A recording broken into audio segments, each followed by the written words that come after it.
آپ نے صرف مسجد نبوی میں ایک لائٹ کا انتظام کیا، ایک روشنی کا انتظام کیا، اور آپ نے اس کے بدولت حضرت تمیم داری رضی اللہ تعالیٰ عنہ سے آپ نے یہ جملہ ارشاد فرمایا، اور ایک دوسری جو ہے تاریخ کے کتاب میں آپ نے یہ فرمایا، جس طریقے سے تو نے میرے دل کو ٹھنڈا کیا ہے مسجد نبوی میں چراغ کو روشن کر کے، پروردگار عالم تیری قبر کو منور کر دے اور تیری قبر کو روشن کر دے۔ یہ فضیلت اور یہ مقام ہے مسجد کے تعمیر کے سلسلے میں کسی ایک طریقے سے مدد کرنا اور تعاون کرنے کی یہ فضیلت ہے۔ سبحان اللہ، کیا عظمت ہے، کیا مسجد کے اندر تعاون کرنے کی فضیلت ہے۔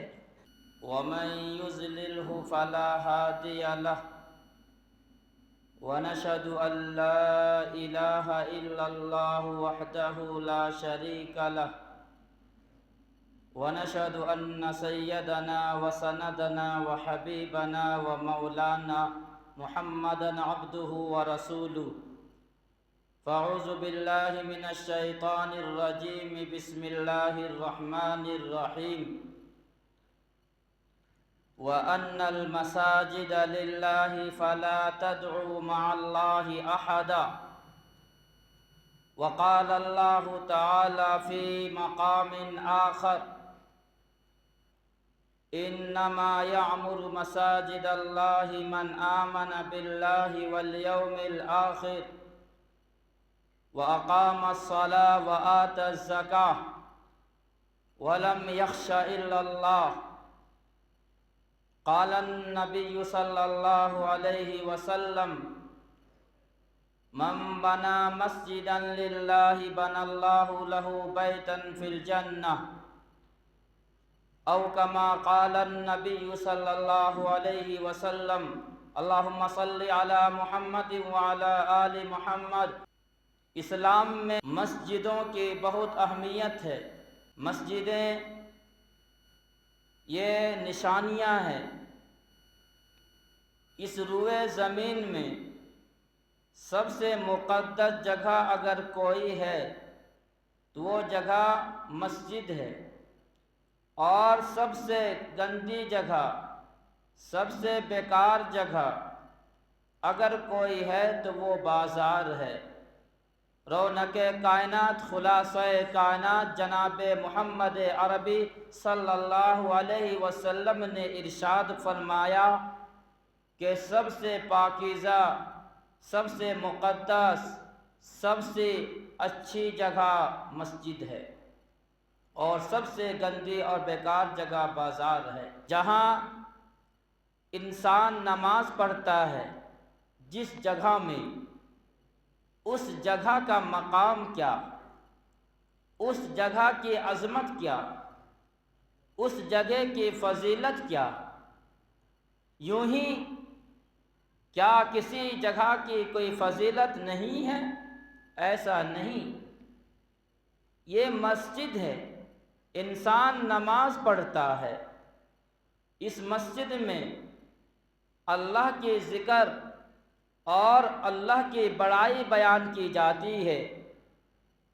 مسجدوں میں قرآن کریم کی تلاوت کی جاتی ہے، مسجدوں میں توحید کا پیغام دیا جاتا ہے، مسجد سے ایک خدا کے سامنے جھکنے کی دعوت دی جاتی ہے۔ سب سے پہلا گھر اور سب سے پہلی مسجد اس روئے زمین میں کون سی ہے؟ کعبۃ اللہ، مکۃ المکرمہ میں، خانہ کعبہ بیت اللہ، مسجد حرام سب سے پہلی مسجد ہے۔ پروردگار عالم چاہتے تو وہ چیز بنی بنائی جنت سے بھیج دی جاتی، مسجد بنانے کی ضرورت نہیں پڑتی، لیکن خانہ خدا کے لیے بھی اللہ تعالیٰ نے حکم دیا حضرت ابراہیم اور حضرت اسماعیل علی نبینا علیہ الصلاۃ والسلام کو کہ میرے گھر کی تعمیر کرو۔ اللہ نے حکم دیا، دونوں جلیل القدر پیغمبر ہے۔ حضرت ابراہیم کو کون نہیں جانتا؟ حضرت اسماعیل علیہ السلام کو کون نہیں جانتا؟ ان دونوں کے ذریعے سے بیت اللہ کی تعمیر کرائی جا رہی ہے، گھر کی تعمیر کرائی جا رہی ہے۔ باپ اور بیٹا دونوں مسجد کی تعمیر میں لگے ہوئے ہیں۔ قرآن کریم پارہ نمبر 1 اللہ رب العالمین نے اس کو بیان فرمایا، وَإِذْ يَرْفَعُ إِبْرَاهِيمُ الْقَوَاعِدَ مِنَ الْبَيْتِ وَإِسْمَاعِيلُ۔ یاد کیجئے اس وقت کو کہ جب حضرت ابراہیم اور حضرت اسماعیل دونوں کعبۃ اللہ کی دیواریں اونچی کر رہے تھے، دیواریں کو بلند کر رہے تھے، کھڑا کر رہے تھے۔ یاد کیجئے اس وقت کو، وَإِذْ يَرْفَعُ إِبْرَاهِيمُ الْقَوَاعِدَ مِنَ الْبَيْتِ وَإِسْمَاعِيلُ رَبَّنَا تَقَبَّلْ مِنَّا۔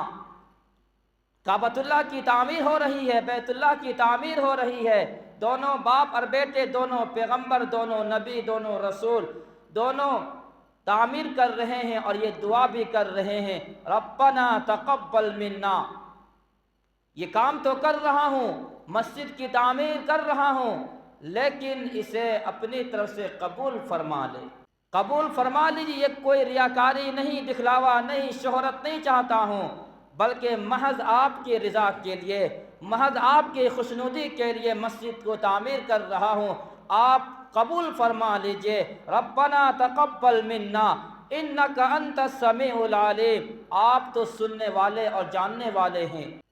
جب سب سے پہلا گھر کعبۃ اللہ، اس مسجد کی تعمیر بھی پیغمبر کے ذریعے سے کرائی گئی، اور جب ہمارے عرب کے آقا محمد مصطفیٰ صلی اللہ علیہ وسلم مکہ سے ہجرت کر کے مدینہ آپ پہنچے، تو مدینہ پہنچنے کے بعد سب سے پہلا کام آپ نے کیا کیا؟ سب سے پہلا کام آپ نے زمین خرید کر کے مسجد نبوی کی تعمیر فرمائی۔ مدینہ میں آپ نے پہنچنے کے بعد سب سے پہلے مسجد کی تعمیر فرمائی، مسجد نبوی۔ اور جب اس مسجد کو بنانے کی بات آئی، کوئی باہر سے کوئی مزدور نہیں، بلکہ صحابہ کرام رضوان اللہ تعالی علیہم اجمعین خود مزدور بن کر کے کام کر رہے ہیں اور مسجد نبوی کی تعمیر میں لگے ہوئے ہیں، مسجد کے بنانے میں لگے ہوئے ہیں۔ خود ہمارے عرب کے آقا جناب رسول اللہ صلی اللہ علیہ وسلم بھی مسجد کی تعمیر میں آپ خود شریک ہے۔ آپ اینٹیں اٹھا اٹھا کر کے لا رہے ہیں، آپ جو ہے وہاں سے پتھر اٹھا اٹھا لے کر کے جا رہے ہیں۔ صحابہ نے کہا، صحابہ کرام نے، یا رسول اللہ آپ کو یہ مشقت برداشت کرنے کی کیوں ہے؟ آپ کیوں یہ زحمتیں اٹھا رہے ہیں؟ آپ ہمیں حکم دیتے، ہم لوگ تو کام کرنے کے لیے تیار ہے۔ لیکن آقا نے کیا جواب دیا؟ محمد عربی صلی اللہ علیہ وسلم کا جملہ سنو مسلمانوں۔ محمد عربی صلی اللہ علیہ وسلم نے ارشاد فرمایا، جس طریقے سے تمہیں نیکی کی ضرورت ہے، ثواب اور اجر کی ضرورت ہے، مجھے بھی ثواب کی ضرورت ہے، اجر کی ضرورت ہے۔ زمین و زماں جس کے لیے بنائی گئی ہے، وہ آقا مسجد کی تعمیر میں خود شریک ہے، تو ہمیں بھی اور آپ کو بھی تو بڑھ چڑھ کر کے شریک ہونا چاہیے۔ یہ مسجد کی فضیلت پہ بات ہو رہی ہے۔ آپ مدینہ پہنچنے کے بعد مسجد کی فکر کی ہے۔ مسجد اگر نہ ہو تو یہ پھر اسلام کے شاعر اور پھر قرآن و حدیث کی باتیں کہاں سے لوگوں تک پہنچائی جائے؟ یہ مسجد ہے، اور جو لوگ مسجد سے اپنا تعلق جوڑتے ہیں، مسجد میں آتے ہیں، ان کی کیا فضیلت ہے؟ سب سے پہلی فضیلت یہ ہے، جناب رسول اللہ صلی اللہ علیہ وسلم نے ارشاد فرمایا کہ جو آدمی مسجد میں جاتا ہو، مسجد میں آتے جاتے اگر کسی انسان کو دیکھو تو اس انسان کے ایماندار ہونے کی گواہی دو۔ وہ انسان ایماندار ہے، وہ مسلمان ایماندار ہے، جس کا تعلق مسجد سے جڑا ہوا ہے، اسے ایماندار ہونے کی بشارت ہم نہیں، ہمارے آقا محمد عربی صلی اللہ علیہ وسلم دے رہے ہیں۔ انسان اپنے آپ کو کچھ بھی کہہ لے، لیکن ایماندار جبھی کہلائے گا جب کہ اس کا تعلق مسجد سے جڑا ہوا ہو۔ آتا ہو مسجد سے نکل کر کے جاتا ہو، تعلق ہو مسجد سے، تو اس کے ایماندار ہونے کی بات کہی جائے گی۔ اسی طریقے سے دوسری حدیث ہے، بخاری شریف کی یہی بھی روایت ہے، جناب رسول اللہ صلی اللہ علیہ وسلم نے ارشاد فرمایا، جو انسان صبح کے وقت مسجد جاتا ہے یا شام کے وقت مسجد جاتا ہے، پروردگار عالم جنت میں صبح اور شام مہمان نوازی کریں گے۔ مہمان نوازی کون کرے گا؟ مہمان نوازی اللہ رب العالمین کریں گے۔ کس انسان کو؟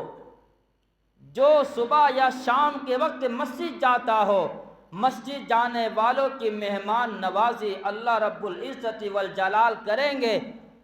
وہ انسان کتنا خوش نصیب ہوگا، وہ انسان کتنا باعزت اور محترم ہوگا، جس کی مہمان نوازی اللہ رب العالمین اپنے ہاتھوں کے ذریعے سے کرے اور جنت میں کرے۔ ہر آدمی کی خواہش ہوتی ہے کہ جنت جائے اور جنت مل جائے، تو جس کا تعلق مسجد سے جڑا ہوا ہوگا اللہ مہمان نوازی کریں گے۔ اسی سے یہ بات بھی معلوم ہوئی کہ جو صبح یا شام کے وقت مسجد میں جاتا ہو یا مسجد سے آتا ہو، تو وہ انسان جنت بھی جائے گا۔ جنت جائے گا تبھی تو مہمان نوازی ہوگے۔ اس حدیث سے یہ بھی بات معلوم ہو گئی ہے کہ انسان اپنا تعلق مسجد سے جوڑ لے تو پروردگار عالم اسے جنت میں جگہ عنایت فرمائیں گے اور پھر مہمان نوازی بھی کریں گے۔ یہ فضیلت اور مقام ہے مسجد سے اپنا تعلق جوڑنے والوں کے لیے۔ اسی طریقے سے ایک اور حدیث میں محمد عربی صلی اللہ علیہ وسلم نے ارشاد فرمایا کہ جو آدمی گھر سے آتا ہے، وضو بنا کر کے نماز کے لیے آیا، مسجد میں بیٹھا ہے، جب تک اپنی جگہ پر بیٹھا ہوا ہے، کوئی گفتگو نہیں، کوئی دنیاوی بات نہیں کر رہا، صرف اللہ کی رضا کے لیے خاموش ہے، مسجد سے آیا وضو بنا کر کے خاموش اپنی جگہ پر بیٹھا ہوا ہے، حضور پاک صلی اللہ علیہ وسلم نے فرمایا فرشتے اس کے لیے دعا کرتے ہیں۔ وہ کون سی دعا ہے؟ وہ دو دعا فرشتے کرتے ہیں، اللہم اغفر لہ، اے اللہ اس کی مغفرت فرما، اللہم ارحمہ، اے اللہ اس پر رحم فرما۔ رحمت کی دعا اور مغفرت کی دعا کون کرتے ہیں؟ عام انسان یا فرشتے؟ فرشتے اس انسان کے لیے دعا کرتے ہیں جو انسان مسجد میں آ کر کے اپنی جگہ پر بیٹھتا ہے، کوئی دنیاوی بات نہیں کرتا ہے، اس کے لیے رحمت کی دعائیں، اس کے لیے مغفرت کی دعائیں فرشتے کرتے ہیں۔ کتنی فضیلت ہے، کتنا مقام ہے اس انسان کے لیے جو مسجد میں آتا ہو، مسجد میں اپنا ٹھکانہ بنا رکھا ہو، مسجد میں ہر لحاظ سے وہ آتا ہو۔ یہ مسجد کی فضیلت اور مسجد میں آنے والوں کی یہ فضیلت ہے۔ اب مسجد میں تعمیر اور مسجد میں تعاون کے سلسلے میں کوئی بات ہے یا نہیں ہے؟ قرآن کریم اس کو بھی بیان فرمایا، انما یعمر مساجد اللہ من آمن باللہ والیوم الآخر واقام الصلاۃ وآتى الزکاۃ۔ مسجد وہی شخص تعمیر کرتا ہے، مسجد وہی شخص بناتا ہے، مسجد میں تعاون وہی شخص کرتا ہے۔ کون شخص؟ من آمن باللہ، جو اللہ پر ایمان رکھتا ہو۔ معلوم یہ ہوا مسجد میں تعمیر کرے گا، مسجد میں کسی طریقے سے بھی تعاون کرے گا، مسجد میں کسی طریقے سے بھی اپنا تعلق کو جوڑے گا، اس کا ایمان ہے تب وہ مسجد میں اپنا تعاون کر رہا ہے، گویا کہ وہ ایمان اس کے اندر ہے۔ قرآن کریم اس کے ایماندار اور اس کے اندر ایمان ہونے کی بشارت دیتا ہے۔ اللہ کا قرآن کہہ رہا ہے جو مسجد میں تعمیر میں حصہ لیتا ہے اور مسجد کے سلسلے میں کسی طریقے سے بھی وہ کوششیں کرتا ہے، اس کا ایمان اللہ پر ہے، وَأَقَامَ الصَّلَاةَ اس کا اور نماز بھی قائم کرتا ہے، وَآتَى الزَّكَاةَ زکوٰۃ بھی دیتا ہے۔ اور حدیث میں جناب رسول اللہ صلی اللہ علیہ وسلم نے کیا ارشاد فرمایا؟ آپ نے فرمایا من بنا مسجدا للہ بنى اللہ لہ بیتا فی الجنۃ، کہ جو آدمی مسجد میں تعمیر کرتا ہے، مسجد بناتا ہے، پروردگار عالم جنت میں اس کے لیے ایک محل بنائے گا۔ یہ فرمان مصطفیٰ ہے، کوئی شک نہیں، کوئی تردد نہیں۔ مسجد تعمیر کے سلسلے میں سمجھتے ہوں گے کہ پوری مسجد بنائیں گے تب یہ فضیلت ملے گی، تب یہ مقام ملے گا، تب یہ چیزیں حاصل ہوگی جنت میں محل۔ فرمایا یہ نہیں، کوئی ضروری نہیں ہے کہ پوری مسجد تعمیر کی جائے، ایک آدمی پوری مسجد کو بنا دے، بلکہ مسجد میں تعمیر کے سلسلے میں اگر 1 روپیہ بھی اگر کسی کا لگ جائے، اگر چند پیسہ بھی اگر اس کا لگ جائے مسجد کے تعمیر کے سلسلے میں، تو رب العالمین اس انسان کو بھی جنت میں محل عطا فرمائے گا۔ من بنا مسجدا للہ بنى اللہ لہ بیتا فی الجنۃ۔ کوئی ضروری نہیں ہے پوری مسجد بنانا، مسجد کے تعمیر میں حصہ لینا اصل چیز یہ ہے۔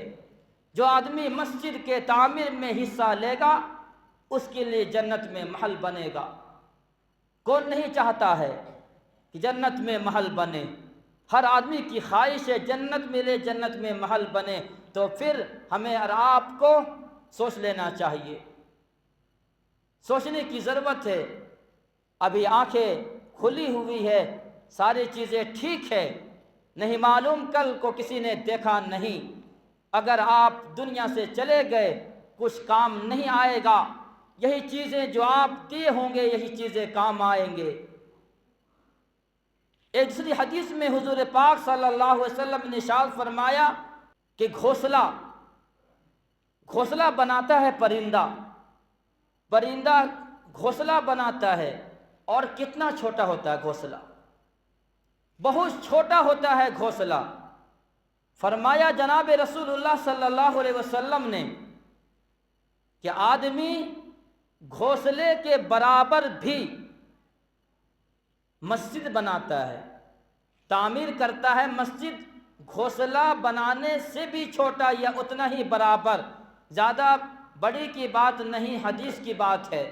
حضور پاک صلی اللہ علیہ وسلم نے فرمایا گھونسلہ جتنا بڑا ہوتا ہے اتنا بڑا یا اس سے بھی چھوٹا اگر کوئی مسجد بناتا ہے، مسجد میں تعمیر کرتا ہے، تو پروردگار عالم اسے بھی بنى اللہ لہ بیتا فی الجنہ، جنت میں محل عطا فرمائے گا۔ غریب آدمی کے لیے بھی راستہ جناب رسول اللہ صلی اللہ علیہ وسلم نے نکال دیا۔ ایسا نہیں کہ غریب آدمی بھائی پیسہ نہیں ہے، ہم تعاون کرنا چاہتے ہیں، کس طریقے سے کریں گے؟ 2 لاکھ تم نہیں دے پائیں گے، 1500 نہیں دے پائیں گے۔ جناب رسول اللہ صلی اللہ علیہ وسلم نے فرمایا گھونسلے کے بقدر یا اس سے بھی چھوٹا تعمیر کرتا ہے تو پروردگار عالم اسے بھی جنت میں محل عطا فرمائے گا۔ یہ حدیثیں، یہ قرآن کی آیتیں بشارت دے رہی ہے، خوشخبری سنا رہی ہے ان لوگوں کے لیے جو ہمت سے کام لیتے ہیں اور اپنا تعلق مسجدوں سے جوڑتے ہیں اور مسجد کے تعمیر کے سلسلے میں فکر مند رہتے ہیں۔ ایک صحابی رسول ہے حضرت تمیم داری رضی اللہ تعالی عنہ، وہ ملک شام میں ایمان لائے تھے، نئے نئے مسلمان ہوئے۔ ملک شام سے جب وہ مدینہ تشریف لائے، اس وقت تک مدینہ کے اندر مسجد نبوی جو مسجد تھی جس کو حضور پاک صلی اللہ علیہ وسلم نے تعمیر فرمائی تھی، اس مسجد میں لائٹ کا، روشنی کا کوئی انتظام نہیں تھا، مسجد اندھیری رہتی تھی، کوئی لائٹ کا انتظام نہیں، کوئی روشنی کا انتظام نہیں۔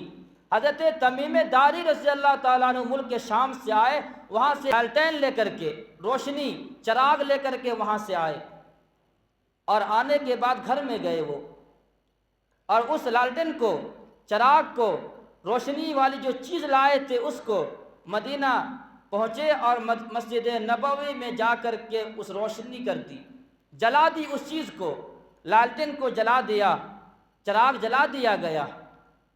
حضور پاک صلی اللہ علیہ وسلم تشریف لائے اور آپ نے دیکھا کہ مسجد نبوی روشن ہے، چاروں طرف سے روشنی ہی روشنی آ رہی ہے مسجد میں۔ یہ روشنی جلانے والا کون؟ صحابہ سے آپ نے پوچھا۔ صحابہ کرام رضوان اللہ تعالی علیہ مجمعین نے کہا یہ آپ کے صحابی رسول حضرت تمیم داری رضی اللہ تعالیٰ عنہ ہے۔ حضرت تمیم داری رضی اللہ تعالیٰ عنہ چونکہ اس وقت نئے نئے مسلمان ہوئے تھے، گھبرا رہے ہیں، پتہ نہیں کیا بات ہو جائے گی، کہیں حضور پاک صلی اللہ علیہ وسلم ہم سے ناراض تو نہ ہو جائے کہ تو نے یہ کام کیا کر دیا۔ تمیم داری رضی اللہ تعالیٰ عنہ گھبرا رہے ہیں۔ حضور پاک صلی اللہ علیہ وسلم کو بتایا گیا تمیم داری رضی اللہ تعالیٰ عنہ نے مسجد نبوی میں چراغ روشن کیے، روشنی کا انتظام کیا۔ حضور پاک صلی اللہ علیہ وسلم کا دل خوش ہوا اور آپ نے جملہ جو ارشاد فرمایا اسے سن لیجئے۔ حضور پاک صلی اللہ علیہ وسلم نے فرمایا اگر آج میری بیٹی اور ہوتی، بغیر نکاح کی اور بیٹی میرے پاس ہوتی تو میں تیرے نکاح میں دے دیتا، میں تجھ سے شادی کر دیتا۔ صرف روشنی کرنے کی وجہ مسجد میں ایک لائٹ انتظام کے بدولت سبب آقا نامدار محمد عربی صلی اللہ علیہ وسلم یہ ارشاد فرما رہے ہیں اگر میری بیٹی ہوتی کوئی اور مزید تو میں تیرے نکاح میں دیتا، لیکن حال یہ ہے کہ اس آپ کی 4 بیٹیاں تھیں، چاروں کی نکاح ہو چکی تھی۔ حضرت زینب رضی اللہ تعالی عنہ، حضرت رقیہ، حضرت ام کلثوم، حضرت فاطمہ الزہرا رضی اللہ تعالی عنہ، یہ 4 بیٹیاں آپ کی تھی، چاروں کی نکاح ہو چکی تھی۔ وہیں پر بغل میں آپ کے چچا زاد بھائی حضرت نوفل بن حارث رضی اللہ تعالی عنہ تھے۔ انہوں نے کہا یا رسول اللہ آپ کی خواہش ہے، آپ کی چاہت ہے کہ حضرت تمیم داری کا نکاح آپ کی بیٹی سے ہو، تو میری جوان بیٹی ہے، میں چاہتا یہ ہوں کہ میری بیٹی کا نکاح آپ حضرت تمیم داری رضی اللہ تعالی عنہ سے کر دے۔ چنانچہ نبی پاک صلی اللہ علیہ وسلم نے حضرت تمیم داری رضی اللہ تعالی عنہ کا نکاح حضرت نوفل بن حارث کی بیٹی سے کر دیا۔ نکاح کرانے کی یہاں پر وجہ نہیں دیکھا آپ نے کاروبار کتنا کماتا ہے لڑکا، کیا کام کرتا ہے یہ لڑکا، کیا اس کا انکم ہے، 2-3 لاکھ ہے کہ یا نہیں ہے، اگر اس سے کم ہے تو بیٹی نہیں دوں گا۔ نہیں، آپ نے صرف مسجد نبوی میں ایک لائٹ کا انتظام کیا، ایک روشنی کا انتظام کیا، اور آپ نے اس کے بدولت حضرت تمیم داری رضی اللہ تعالی عنہ سے آپ نے یہ جملہ ارشاد فرمایا۔ اور ایک دوسری جو ہے تاریخ کے کتاب میں آپ نے یہ فرمایا جس طریقے سے تو نے میرے دل کو ٹھنڈا کیا ہے مسجد نبوی میں چراغ کو روشن کر کے، پروردگار عالم تیری قبر کو منور کر دے اور تیری قبر کو روشن کر دے۔ یہ فضیلت اور یہ مقام ہے مسجد کے تعمیر کے سلسلے میں کسی ایک طریقے سے مدد کرنا اور تعاون کرنے کی یہ فضیلت ہے۔ سبحان اللہ، کیا عظمت ہے، کیا مسجد کے اندر تعاون کرنے کی فضیلت ہے۔ ایک باتیں ہیں جو آپ کے سامنے ہم رکھے ہیں، بے شمار فضائل ہے کہ جو آدمی مسجد میں اپنا تعاون کسی بھی طریقے سے کرتا ہے۔ ایک عالم نے واقعہ لکھا کتابوں میں، کا سفر ہوا عرب ممالک میں ایک جگہ مسجد کی تعمیر ہوئی تھی۔ مسجد تعمیر کرانے والے شخص کے بیٹے سے ملاقات ہوئی۔ مسجد تعمیر کرانے والا شخص کے بیٹے نے اس عالم سے کہا یہ جو مسجد ہے یہ پوری کی پوری مسجد میرے والد نے اپنے پیسے سے پوری مسجد تعمیر کرائی ہے، بنائی ہے۔ اور پھر انہوں نے واقعہ سنایا۔ بات یہ ہے کہ جب مسجد تعمیر کرانے کی بات آئی تو میرے والد نے کہا کہ کوئی بھی 1 روپیہ بھی مسجد میں تعاون نہیں کرے گا، کوئی بھی 1 روپیہ مسجد میں نہیں دے گا، پورا پیسہ پورا روپیہ میں دوں گا اور میں اپنے پیسے سے پوری مسجد تعمیر کراؤں گا۔ مزدور آ گئے، سارے لوگ کام کرنے شروع کر دیے، مسجد تعمیر ہو گئی۔ خواب میں وہ انسان جس نے مسجد تعمیر کرائی سوتا ہے، خواب میں دیکھتا ہے کہ اس کے لیے جنت میں 2 محل ہے۔ فرشتوں سے پوچھا یہ محل کس کے لیے ہے؟